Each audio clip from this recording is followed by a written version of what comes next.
Salut, c'est Jean-Mi, aujourd'hui on plonge dans Fighter of Europe, un wargame tactique aérien qui vous plonge directement au cœur des combats dans le ciel de la Seconde Guerre mondiale. Un jeu rapide, nerveux et étonnamment accessible qui recrée les affrontements aériens de 1940 au-dessus de la Grande-Bretagne. Fighter of Europe est un jeu pour 2 joueurs avec une variante solo et une variante pour jouer à plus de 2, avec des parties qui durent environ 120 minutes à partir de 14 ans. Il a été imaginé par Didier Dincher et Franck Garibaldi, illustré par Alexandre Bonvoileau et Antoine Schneider. Le jeu est édité en français par Don't Panic Games. Ici, prenez directement les commandes des escadrilles d'avions emblématiques, les Spitfire, les Hurricanes ou encore les Junkers 88. Chaque appareil a ses propres caractéristiques. Armure, zone de tir, manœuvre spéciale, le tout représenté de façon très fidèle au modèle historique pour renforcer l'immersion. Le jeu fonctionne sans dés et sans hasard superflu. Vous allez disposer vos avions individuellement sur un plateau hexagonal, vous allez tenter de placer l'ennemi dans votre viseur, vous esquivez, vous bombardez des objectifs au sol, et vous restez en formation pour garder l'initiative. C'est dynamique, lisible et ça va droit au but. Fighter of Europe est également basé sur des scénarios. La boîte de base vous en propose 10 et avec un peu d'expérience il est très facile de faire les siens. La rejouabilité est donc plus qu'au rendez-vous.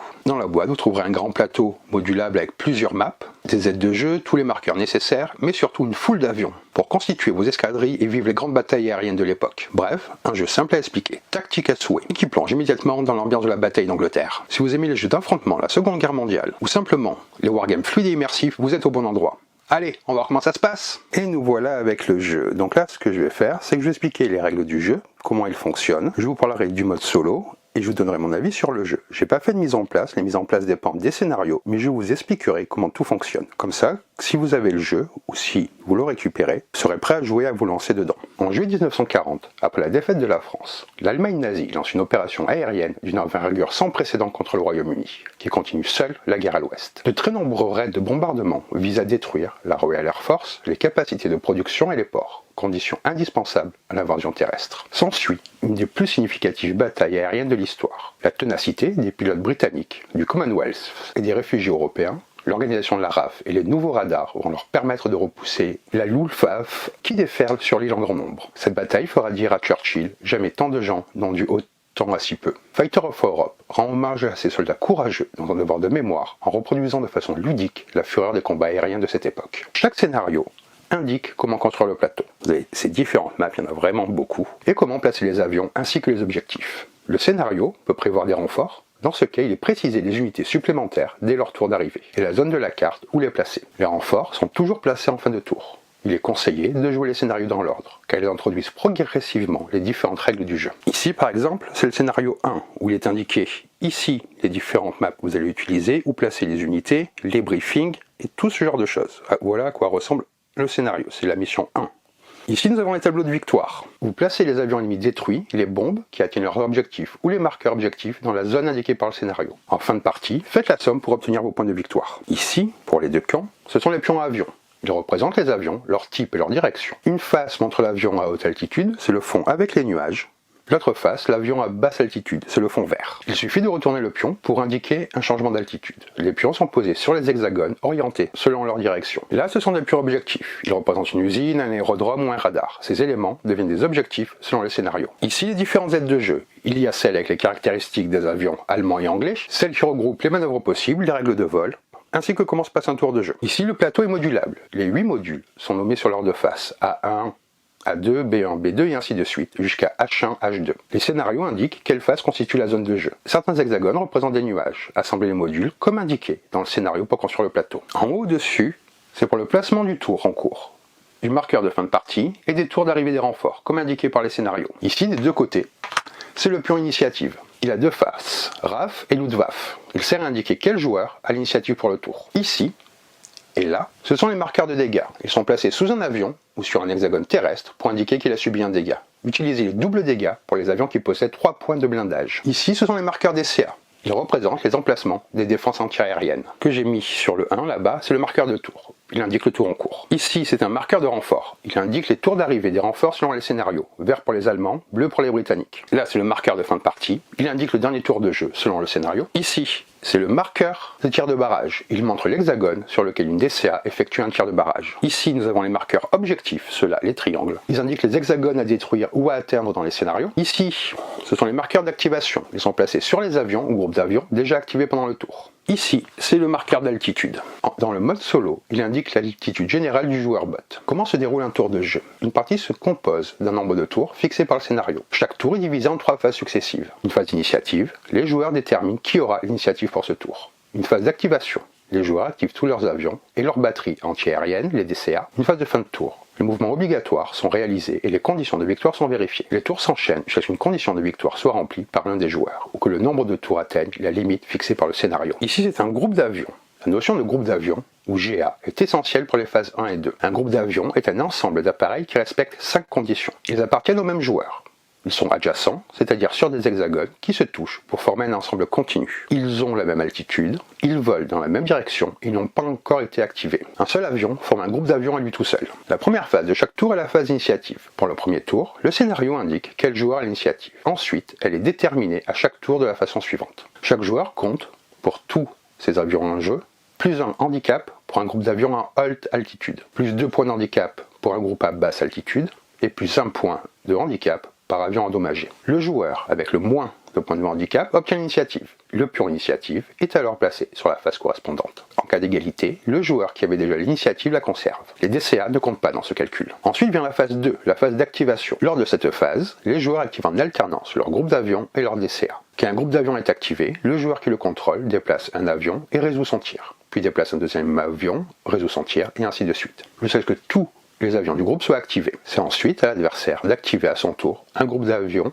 ou une DCA. Les marqueurs d'activation sont placés à côté des avions ou des groupes déjà activés pendant le tour. Les avions du même groupe ne sont pas obligés de terminer leur déplacement ensemble. Ils pourront ainsi former plusieurs groupes d'avions distincts au tour suivant. Le joueur qui possède l'initiative commence les activations, mais il peut choisir de laisser son adversaire jouer en premier. De manière générale, le joueur ayant l'initiative peut toujours passer son tour. Il peut ainsi faire jouer tous les groupes d'avions de son adversaire avant d'activer les siens. En revanche, il ne peut activer qu'un seul groupe d'avions à la fois et doit laisser son adversaire jouer entre 2 de ces activations. Chaque avion possède une valeur de vitesse qui correspond au nombre de points de mouvement qu'il doit obligatoirement dépenser, sauf en cas d'esquive. Je vais placer des avions sur le plateau pour vous montrer les mouvements. J'en mettrai plusieurs, mais c'est un seul avion pour indiquer les mouvements qu'il peut faire. Donc là, à chaque fois, imaginez qu'il y a un seul avion. Avancer.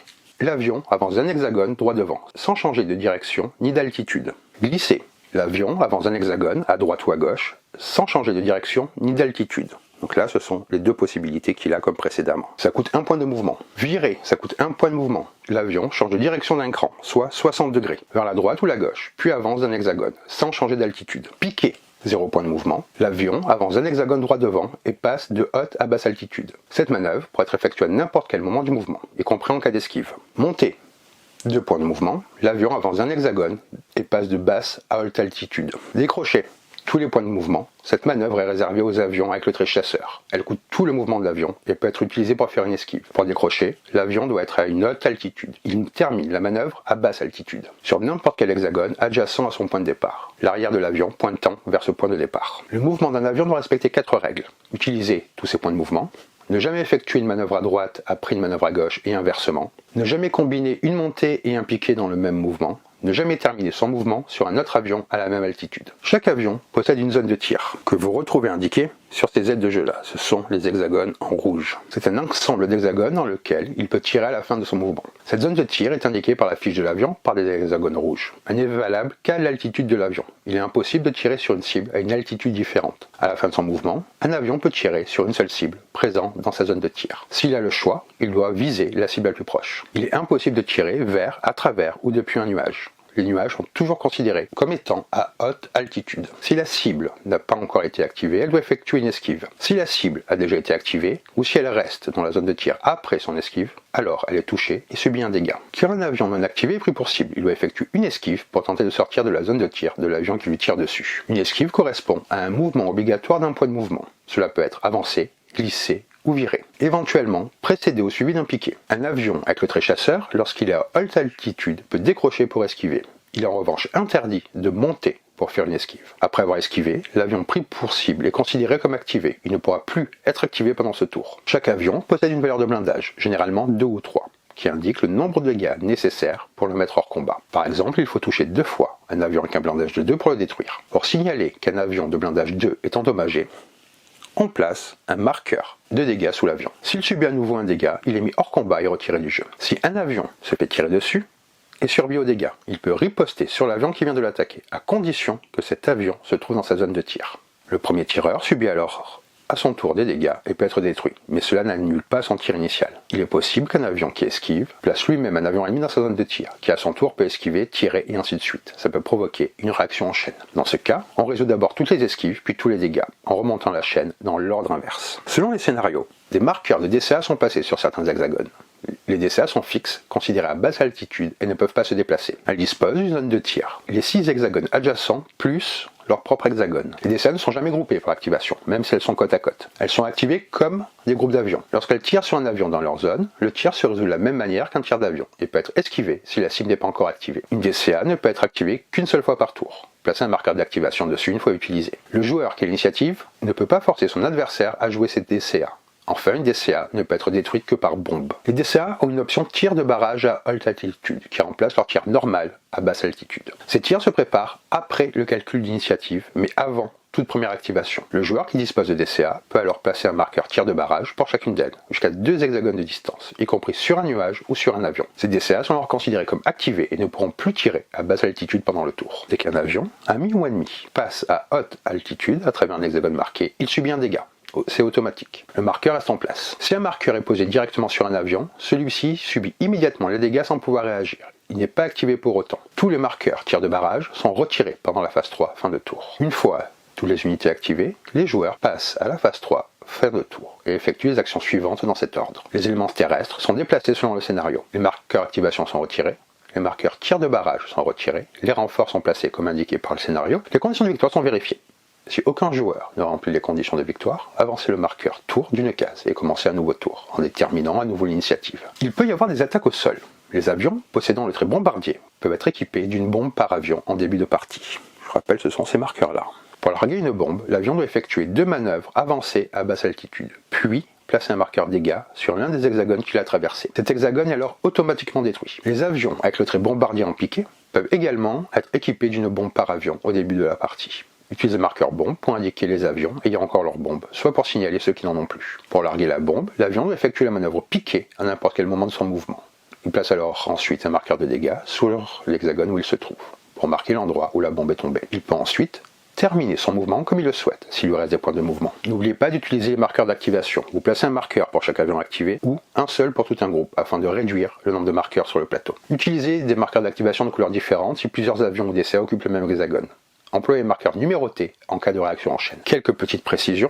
Pour l'initiative, le joueur qui a l'initiative peut demander à son adversaire de jouer tous ses groupes d'avions avant de se décider à jouer. Le joueur qui a l'initiative peut passer à tout moment du tour. Un avion peut piquer après avoir utilisé tous ses points de mouvement. Il peut virer à droite, avancer, puis virer à gauche ou l'inverse. Un avion peut passer sur des hexagones occupés par des avions amis ou ennemis. Un avion agile peut effectuer un pivot après un décrochage, une montée ou un piqué. Un avion peut quitter la carte à tout moment s'il a les points de mouvement nécessaires, y compris pendant une esquive. Il ne compte pas comme perte et ne peut pas revenir en jeu. Les demi-hexagones ne comptent pas comme des hexagones de jeu. Un avion peut faire une manœuvre à droite en fin de tour, puis à gauche au début du tour suivant. La restriction ne s'applique que pendant un même mouvement au cours d'un tour. Pour les tirs, il est possible de tirer à travers un tir de barrage. Un avion qui peut tirer devant et derrière ne peut tirer qu'une seule fois par tour, même s'il a 2 cibles. C'est à lui de choisir laquelle. L'esquive est obligatoire et doit résulter d'un mouvement d'un point de mouvement. Le but est de ne pas rester dans la zone de tir de l'attaquant. Il est interdit de faire une attaque au sol pendant une esquive. Un piqué coûte 0 points. Vous pouvez le faire avant ou après le mouvement d'esquive. Une esquive se déroule en 4 étapes. Piqué qui est optionnel. Mouvement d'un point. Avancer, glisser ou virer. Obligatoire. Piqué si cela n'a pas été fait avant et c'est optionnel. Pivot si l'avion est agile. C'est optionnel. Et le pivot doit aller dans la même direction que la manœuvre d'esquive. Droite si on a viré, ou glisser à droite, gauche si c'était à gauche. Un avion ne peut pas larguer une bombe pendant une esquive. Pour les avions chasseurs uniquement, un décrochage peut être effectué comme une seule manœuvre d'esquive, mais ne permet pas de faire autre chose. Si le chasseur est agile, il peut effectuer un pivot gratuit dans les deux sens. Les réactions en chaîne.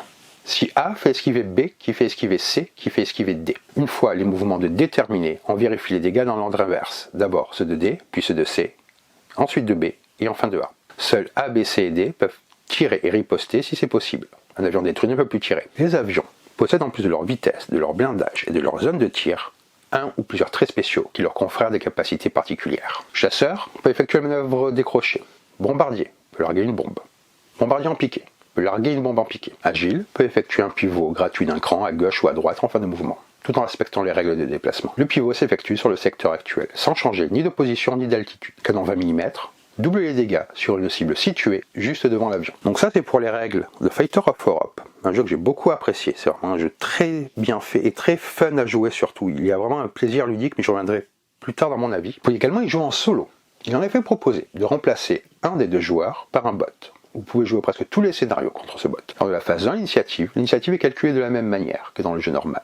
La seule différence, c'est que le joueur avec l'initiative active tous ses avions après que son adversaire a joué tous les siens. Quand vous activez les avions du bot, procédez dans cet ordre. Groupe d'avions à haute puis à basse altitude, avion seul à haute puis basse altitude, avion seul endommagé à haute puis basse altitude. En cas d'égalité, commencez par les avions les plus proches de la zone de déploiement. Ensuite, pour chaque avion de bot, déterminez sa nature et son contexte. Consultez son altitude du tour. Référez-vous au tableau de décision pour déterminer son action. Tableau de décision que vous retrouvez ici.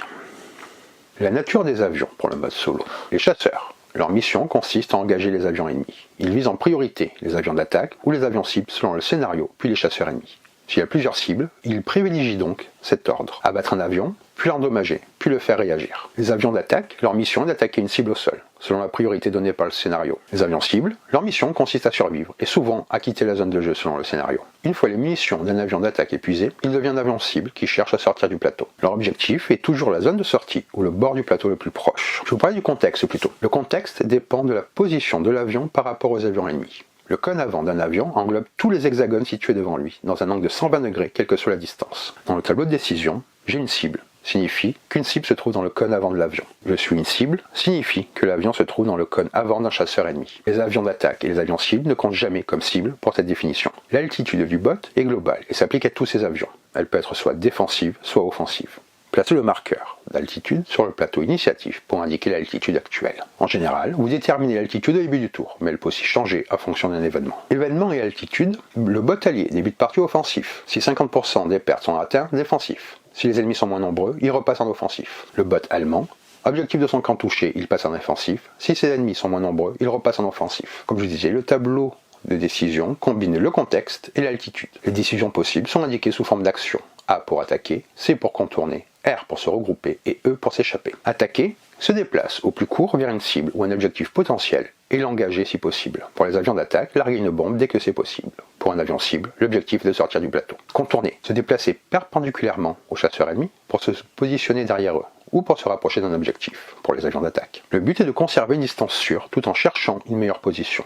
L'avion cherche la protection des nuages et évite de devenir une cible. Se regrouper, se déplacer pour former ou conserver un groupe avec les avions les plus proches. Cette action est souvent associée à une autre, comme attaquer ou contourner. Elle est prioritaire quand elle est indiquée en premier dans le tableau. S'échapper, s'éloigner le plus possible des ennemis et quitter la table, par le bord le plus proche, en cherchant l'abri des nuages en priorité. Comment se comportent les DCA? Toutes les batteries capables d'effectuer un tir de barrage le font. Si des avions ennemis à haute altitude se trouvent à moins de 4 hexagones. Il est possible de jouer à Fighter of Europe à plus de 2 joueurs. La méthode la plus simple consiste à distribuer les escadrilles d'un même camp à plusieurs joueurs. L'initiative se calcule toujours par camp, mais chaque joueur active et contrôle ses propres avions. Quand un camp doit activer un groupe, les joueurs de ce camp se mettent d'accord pour savoir qui active lequel. Vous pouvez aussi désigner un chef de groupe, chargé d'arbitrer l'ordre d'activation. Pour le score, vous pouvez faire des comptes individuels ou une somme commune par camp. Les combinaisons sont nombreuses, vous pouvez jouer à 3, à 4 ou même à 5 joueurs. Donc après vous avoir parlé des règles, du mode solo et de la petite variante pour jouer à plus, je vais vous donner mon avis sur le jeu. Il y a des jeux qui nous amènent sous terre, d'autres dans l'espace, certains sur des champs de bataille imaginaires. Mais Fighter of Europe choisit une scène bien plus vertigineuse, le ciel d'Angleterre en 1940. Un ciel tendu, vibrant, parcouru de traînées blanches et d'échos de moteurs. Un ciel où la survie se joue à quelques secondes, où chaque nuage peut devenir un allié ou un piège mortel. De l'ouverture de la boîte, on sent qu'on ne va pas simplement jouer, on va piloter. Les modules de terrain, ça semble comme une carte militaire, les pions d'avion s'alignent, prêts à fondre sur leur objectif, et même avant le premier tour, une atmosphère se met en place. Silencieuse, concernée, presque cinématographique. On entend déjà le vent, on imagine le grondement des Spitfire, et cette tension feutrée, propre au jeu, où la moindre tension peut tout changer. Ce qui frappe de la première partie, c'est la tension. Pas une tension artificielle, non, une tension mécanique. Elle naît de la précision du système, de la rigueur des déplacements et de la certitude que chaque manœuvre doit compter. Un virage trop tôt et votre appareil s'expose. Un piqué mal calculé, c'est l'ennemi qui prend l'avantage. Les mouvements ne sont pas des simples gestes, ce sont des décisions lourdes de conséquences. On avance, on glisse, on décroche, et chaque hexagone devient un morceau d'espace à dompter. Le rythme est lent, mesuré, tendu, presque hypnotique. On se surprend à retenir son souffle avant une attaque, à murmurer encore un tour pour tenter un dernier tir. Les meilleurs moments du jeu ne sont pas toujours ceux où on en en avion, mais ceux où l'on évite le coup fatal. Où une esquive parfaite vous fait passer à travers la mort comme entre deux nuages. Ce qui distingue Fighter Europe de la plupart des jeux de wargame légers, va-t-on dire, c'est la manière dont ces mécaniques racontent quelque chose. Rien ici n'est purement abstrait. Chaque règle, chaque contrainte, chaque marqueur a un sens dans le récit du combat. L'altitude, par exemple, ce n'est pas une simple variable, c'est un élément de tension dramatique. Être haut, c'est dominer, mais c'est aussi s'exposer. Être bas, c'est pouvoir frapper, mais c'est risquer de ne plus pouvoir fuir. Le système d'initiative, lui, reproduit la dynamique d'un duel aérien. Anticiper, prendre la main, puis la céder. Observer les manœuvres de l'adversaire pour mieux frapper ensuite. Et puis il y a les traits d'avion, agile, chasseur, bombardier en piqué, qui ne sont pas de simples bonus, mais des reflets directs de la personnalité de chaque appareil. On ressent vraiment la différence entre un Spitfire nerveux et un Kale massif. Le jeu réussit, ce que peu de titres parviennent à faire, transformer la mécanique en ressenti. La première partie va vous demander un peu d'effort. Il faut assimiler les mouvements, les altitudes, les zones de tir et comprendre cette danse subtile entre prudence et audace. Mais une fois la logique intégrée, le jeu devient d'une lisibilité surprenante. C'est un apprentissage progressif, presque organique. À force de tours et de scénarios, on finit par penser comme un pilote. On devine où se trouvera l'adversaire dans le tour, on sent quand il va décrocher, et chaque duel devient une partie d'échec à ciel ouvert. Ce qui est beau, c'est que la satisfaction vient moins de la victoire que de la maîtrise. Comprendre le jeu, c'est apprendre à voler droit dans sa logique interne. Le livret de scénario joue un rôle essentiel dans la richesse du jeu. Chacun d'eux recrée une situation historique ou tactique différente, attaque de convoi, bombardement, et chacun met l'accent sur un aspect spécifique des règles. On commence avec des affrontements simples, et petit à petit, le jeu se complexifie. Introduit les DCA, les renforts, les tirs de barrage, jusqu'à des batailles d'ampleur plus stratégiques. Le plaisir vient autant de la progression que de la variété. Aucune partie ne se ressemble vraiment. Et les combinaisons possibles entre scénarios, altitude, type d'avion, ouvrent un large horizon de rejouabilité. Fighter of Europe surprend également avec son mode solo. Le système de bot, simple mais ingénieux, transforme les règles en une simulation crédible. L'adversaire, automatique, agit selon un tableau de décision clair. Il évalue sa position, son altitude, offensive ou défensive, et choisit parmi plusieurs actions. Attaquer, contourner, fuir, se regrouper. Le résultat, c'est une intelligence artificielle élégante, prévisible, juste ce qu'il faut pour être anticipable, mais suffisamment vive pour surprendre. Jouer contre le bot, c'est comme affronter le vent. On ne sait jamais exactement d'où viendra la prochaine rafale, mais on apprend à la lire, à la sentir, à l'utiliser. Et surtout, le mode solo préserve cette tension dramatique propre au jeu. La lente montée de la pression, le moment où tout bascule, et cette satisfaction si particulière de réussir une manœuvre parfaite, sans témoin, seul face à la carte et aux nuages. C'est un mode non pas pensé comme un substitut, mais comme une expérience complète à part entière. Idéal pour rejouer les scénarios, s'entraîner ou simplement voler en solitaire. Fighter of Europe s'adresse à ceux qui aiment les jeux tactiques immersifs. Ce n'est pas un jeu de hasard, ni un jeu de figurines. C'est un jeu d'anticipation, de lecture de l'adversaire et de patience récompensée. Il séduira les amateurs de wargame légers, mais aussi les joueurs curieux qui veulent goûter la stratégie aérienne sans se noyer dans des tableaux de calcul. Son accessibilité progressive en fait une excellente porte d'entrée vers des jeux plus techniques, tout en restant assez riche pour les vétérans. Et pour ceux qui aiment la dimension historique, le jeu réussit à rendre hommage à la bataille d'Angleterre sans la glorifier. C'est un jeu de mémoire, mais aussi de sensation. Visuellement, le jeu est magnifique. La map est nette, lisible, les pions sont clairs, immédiatement identifiables. Au-delà de la direction artistique, c'est l'ambiance générale qui captive. Une esthétique vintage, évoquant les affiches de la RAF, les rapports de mission tapés à la machine, les silhouettes d'avions sur fond de ciel. Le matériel est robuste, la mise en place rapide, et tout semble conçu pour servir le thème.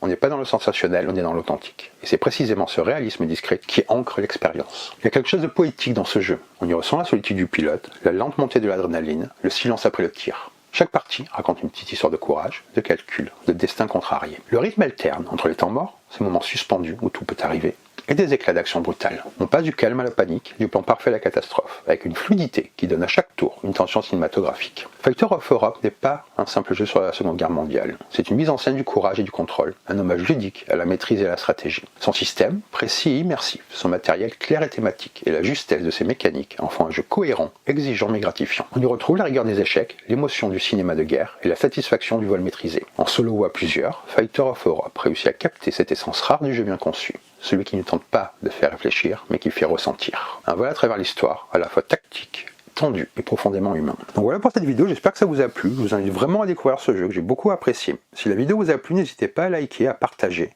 Ça m'aide beaucoup pour le référencement, à vous abonner à la chaîne si ce n'est pas encore fait, à commenter, me dire ce que vous pensez du jeu, si vous l'attendez, si vous y avez déjà joué. Vous trouverez également sur la page principale de YouTube tous mes réseaux pour me suivre. Vous avez également la petite cloche à activer qui permet d'être tenu au courant dès qu'une vidéo est en ligne. Et sur ce, je vous dis bonne partie et bon jeu!